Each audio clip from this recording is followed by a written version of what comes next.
sono il professor Biagio Castaldi, lavoro presso l'unità operativa di cardiologia pediatrica dell'azienda ospedaliera di Padova e mi occupo di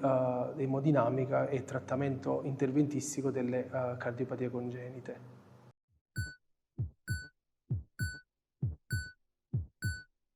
L'emodinamica, ovvero la cardiologia interventistica, è una branca relativamente giovane, ha mosso i suoi primi passi intorno agli anni 80, ma è negli ultimi 30 anni che ha visto notevolmente espandere le possibilità terapeutiche e i campi di applicazione. Oggi possiamo definirla una branca matura e che occupa un posto di grande rilievo nella cardiologia sia dell'adulto che della cardiologia pediatrica. Grazie alla miniaturizzazione dei dispositivi è possibile trattare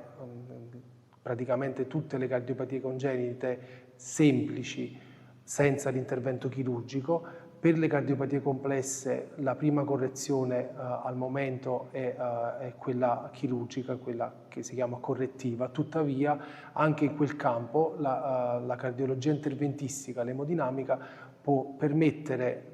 al paziente neonato di ricevere una palliazione, cioè una stabilizzazione temporanea in attesa della correzione chirurgica, oppure nel follow-up, quindi nelle decadi successive, di poter correggere eventuali difetti residui o delle recidive di alcune problematiche mediante il cateterismo cardiaco, quindi senza ricorrere a un reintervento chirurgico.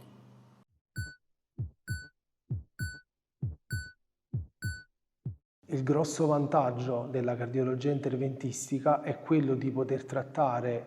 come la chirurgia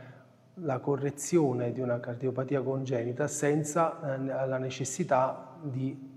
aprire il torace, quindi di accedere al torace, creare cicatrici sulla parete del cuore per entrare all'interno del cuore e senza la necessità di dover fermare il cuore per eseguire questi interventi correttivi.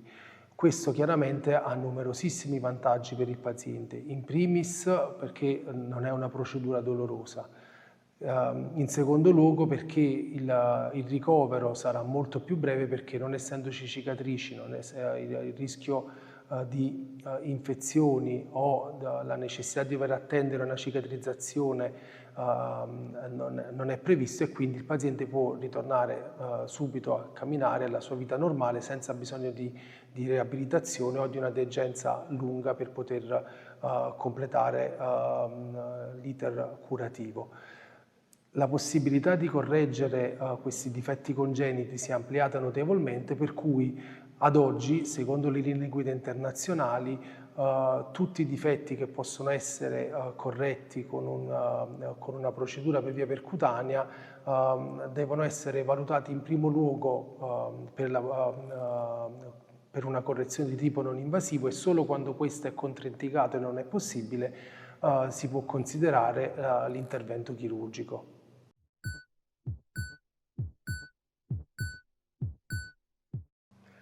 L'azienda ospedaliera di Padova è una delle pochissime realtà in Italia che è in grado di curare a 360 gradi i pazienti che afferiscono al territorio. Siamo uno dei pochi centri che hanno al proprio interno sia la neonatologia, sia la cardiologia pediatrica e le unità operative dell'adulto. Per questo motivo nel nostro centro è possibile trattare, ed è quello che facciamo quotidianamente, dal bambino prematuro di 24 settimane e di 700 grammi al paziente adulto e geriatrico con cardiopatia congenita. Come detto in precedenza, la possibilità di curare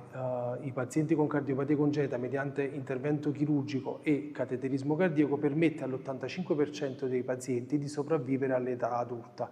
Per cui sempre più frequentemente questi pazienti adulti hanno bisogno di un trattamento